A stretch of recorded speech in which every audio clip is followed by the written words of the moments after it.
when I came back to Dallas, Texas, I immediately took the telephone and I called Mr. Marcos and I told his Deputy Defense Minister, Mr. Marcos, Filipinos are dying.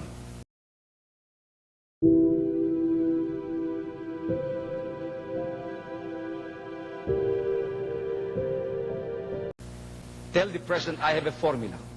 Maybe, I said, this is my way to help our people. And this is a possible breakthrough.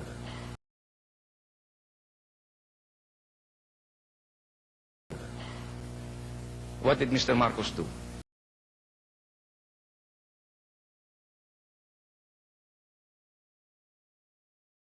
Tell the President, I said, what he has done to me, I have already forgiven. And I've already forgotten. I have no bitterness against Mr. Marcos. I have no rancor against Mr. Marcos. All I want to do is to help our people stop this bloodshed. So please tell the President, I said, I have a formula.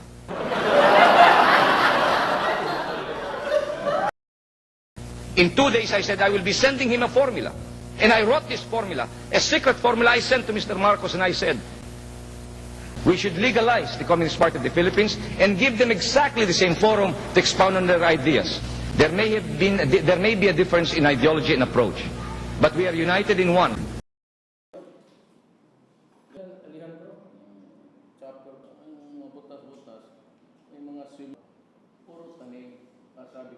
Pero kung if you look at the other side, kasi and start a farming activity.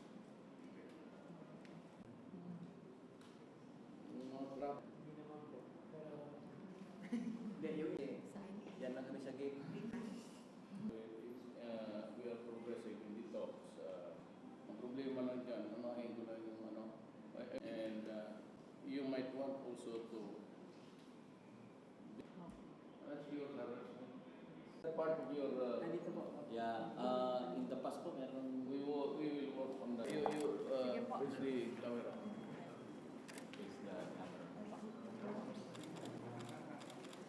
Yung people's together. Lahat po naman yan. Economic, governance, persexual, nationwide po, migration.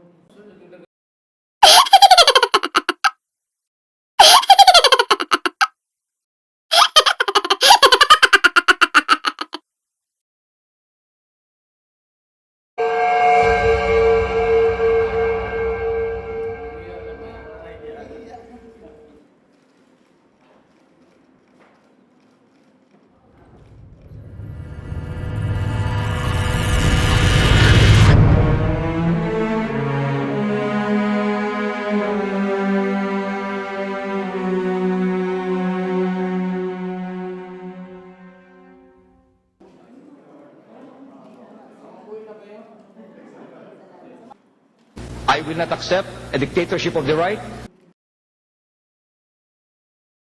Left will I accept a dictatorship of the left. I've said in many of my writings that the National Democratic Front,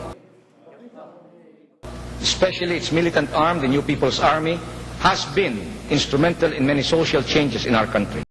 Then the armed force of the Philippines that has become the terrorists.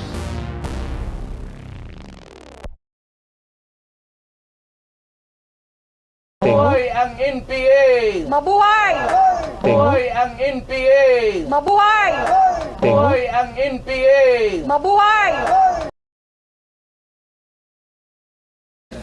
I've said in many of my writings that the National Democratic Front, especially its militant arm, the New People's Army, has been instrumental in many social changes in our country. You know, I respect gano'n na lang ang respeto ko kay Xi Jinping. Matakot ka. Sabi nila, they will not build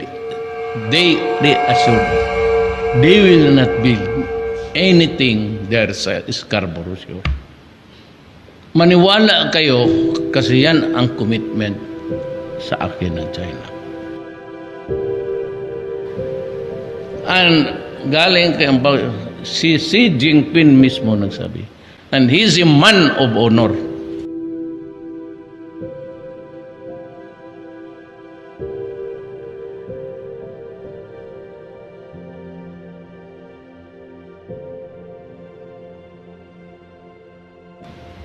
Kaya nga sabi ko, why are you so sparing?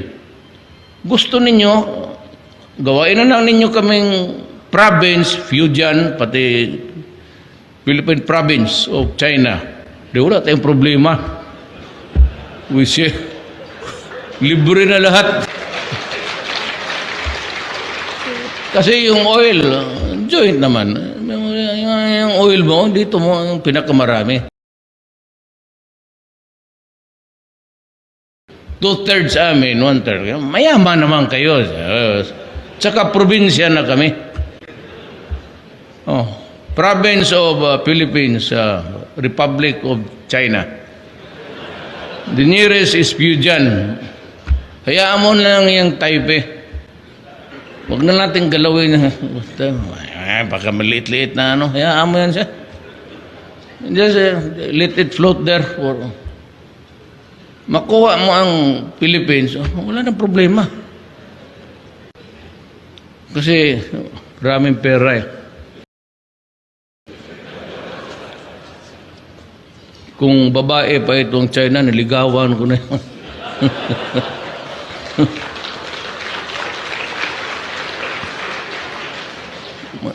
Dami ang kwarta. I've said in many of my writings that the National Democratic Front, especially its militant arm, the New People's Army, has been instrumental in many social changes in our country.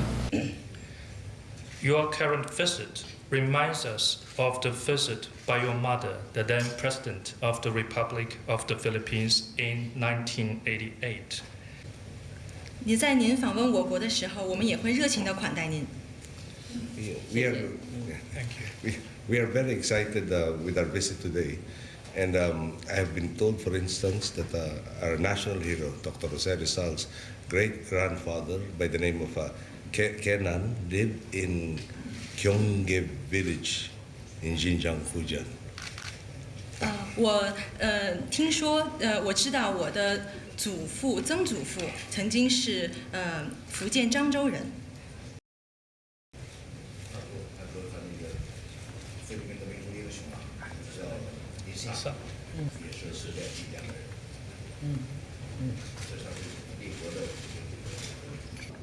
One of your pioneering revolutionary heroes, General, I hope I pronounce it well, Iyefe.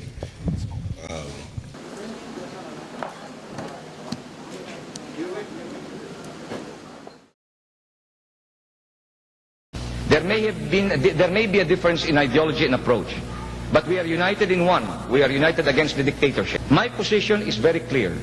If we will succeed in overthrowing the dictatorship, we should allow every voice and every idea to ventilate their views in the public market.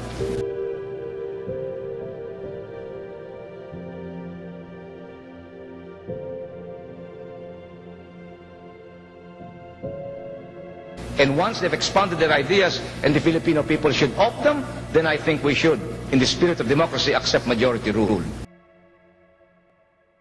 I will not accept a dictatorship of the right, much less will I accept a dictatorship of the left. But it should be the Filipino people in the ultimate sense who will judge which ideology and which cause that they should endorse.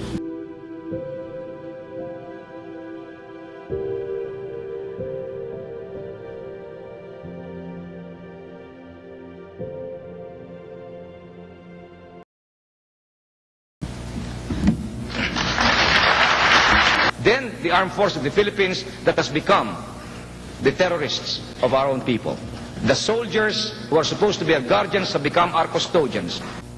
And I cabled Mr. Marcos after my operation. I told him, operation has been successful. However, I developed a pericarditis. My doctors advised me 4 more weeks of convalescence. However, if you feel I should now return to my cell, I shall immediately take the first plane to go back to my cell.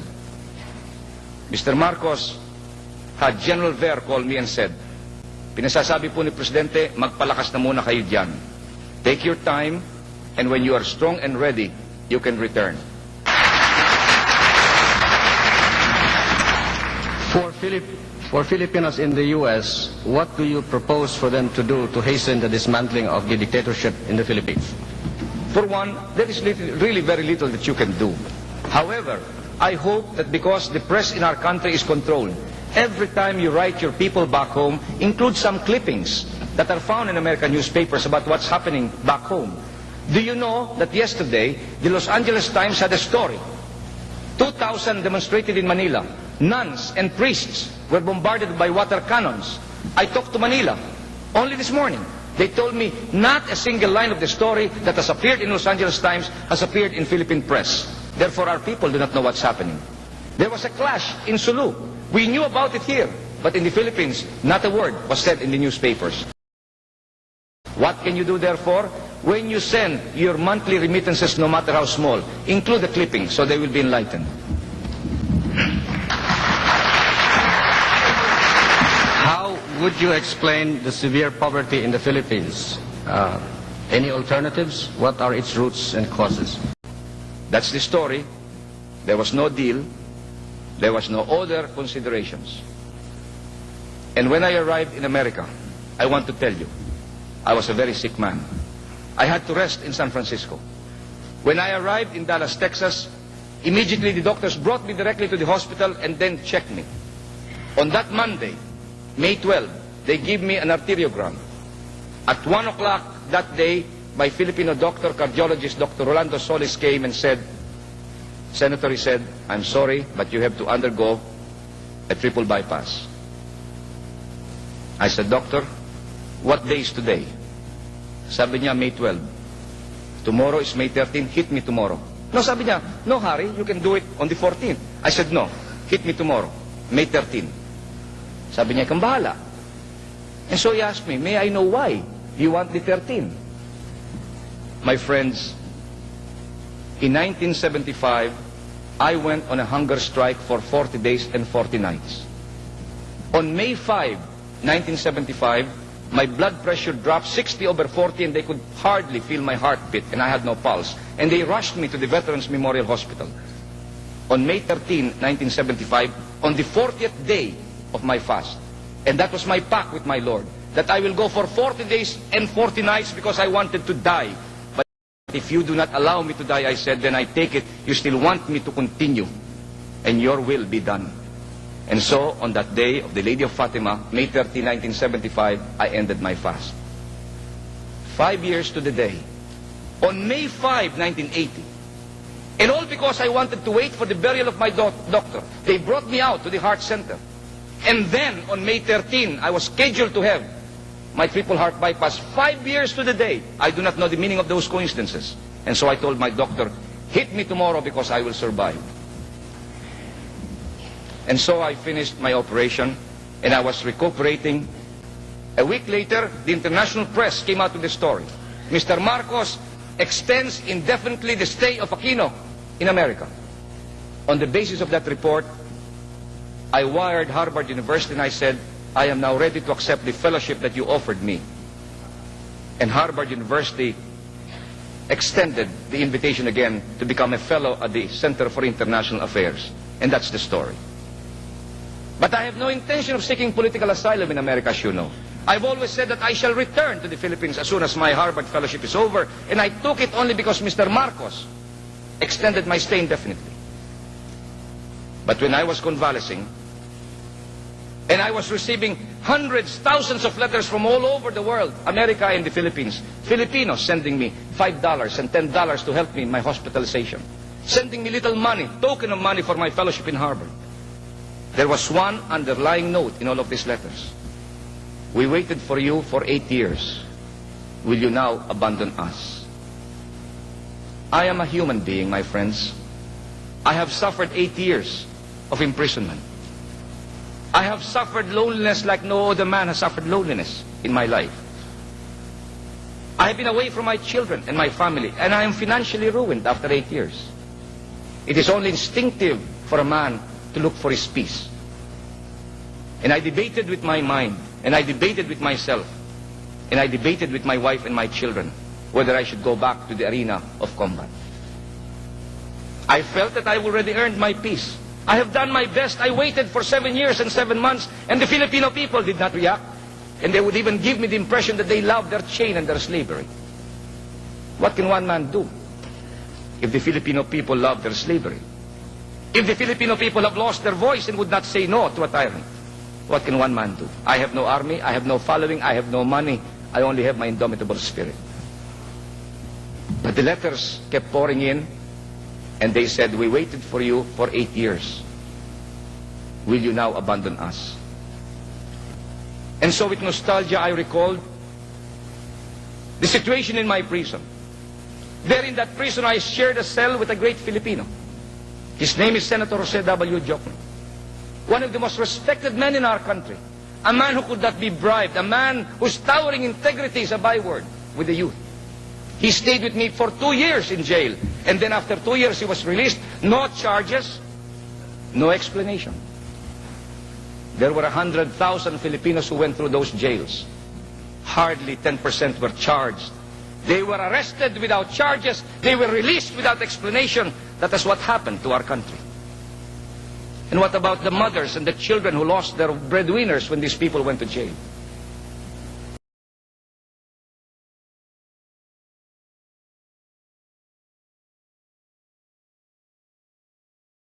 In my compound, there were only 4 of us.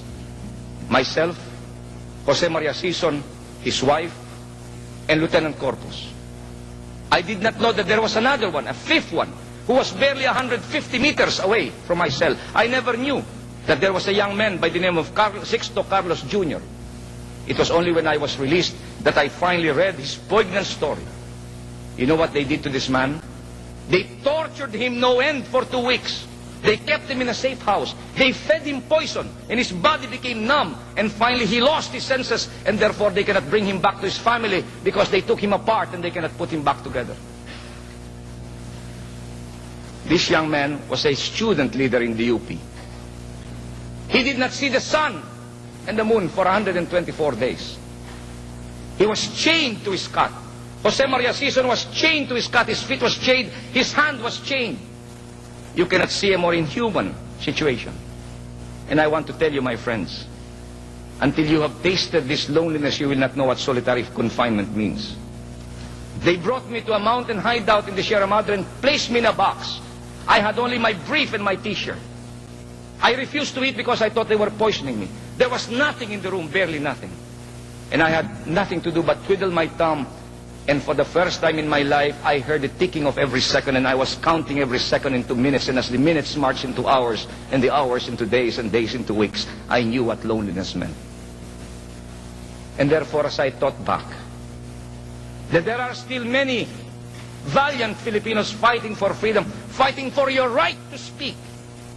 These are the people who are putting their lives on the line.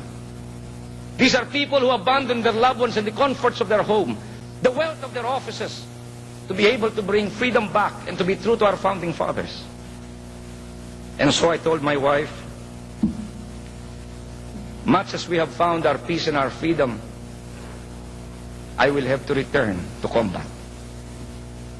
And so 6 weeks after my operation, I was still very weak. I went to Damascus, Syria, to meet with our Muslim brothers because I wanted to get to the root cause of this problem. 100,000 Filipino Muslims have already been killed. 300,000 are now refugees in Sabah.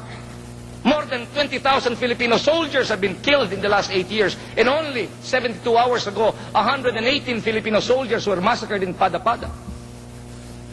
And therefore, I wanted to go there, talk to our brothers in the Middle East, and plead with them to stop this carnage because we are all Filipinos. In spite of my weakness, I went to the MNLF hoping to find a solution.